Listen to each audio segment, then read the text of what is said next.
Ang nararamdamang galit ni Mr. Juan kala Ramon ay gagamitin din ito ni Ramon panlaban sa mga gerero sa pagkasira ng kanilang transaksyon. Naniningil ang nasabing matanda. Ngunit hindi may balik nila Ramon ang nasabing pera na kung saan hawak ito nila ni Tanggol. Ininsulto ni Mr. Juan itong si Marites sa harap ni Ramon, bagay na ikinagalit ito ni Ramon. Banta sa nasabing matanda, sisingilin umano niya ng mahal ang mga Montenegro at sisimulan umano niya ito sa pagsira sa pangalan ni Tanggol ngayong ito ay tatakbo. Sa walang pag-alinlangan, tutulukan na ni Ramon ang buhay ng nasabing matanda. Ito din ang utos ni Julio.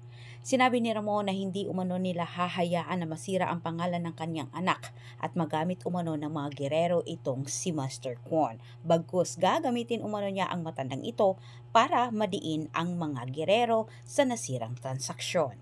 Samantala sa kabilang banda, habang may ginawa itong si Ramon para kay Tanggol at madiin ang mga gerero, muling nagkaharap si Miguelito at Tanggol.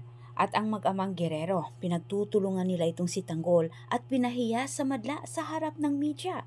Pero hindi nakapagpigil itong si Olivia dahil may galit din siya sa kanyang pamilya, lalo na dito kay Gustavo. Ipinagmamalaki ni Olivia na si Tanggol na umano ang papalit sa kanya, tatakbo bilang mayor at dagdag pa ni Olivia, karapat-dapat umano ni Tanggol na ito ang maging mayor dahil si Tanggol lang naman umano ang nag-iisang tumulong sa nangyaring sunog. Sinundan nila Ramon itong si Mr. Kwon at madali din niya itong nasukol. Pero bago gawin ni Ramon, tuldukan ang buhay ng maglolo. Matalino si Ramon, habang inaapi naman ng mga gerero itong si Tanggol ay may ginawa din siya na makakatulong para sa kanyang anak. Pinakuna ni Ramon ng video itong si Mr. Kwon at pinasabi niya dito sa matanda ang mga gerero umano ang may pakana sa nasabing nasirang transaksyon.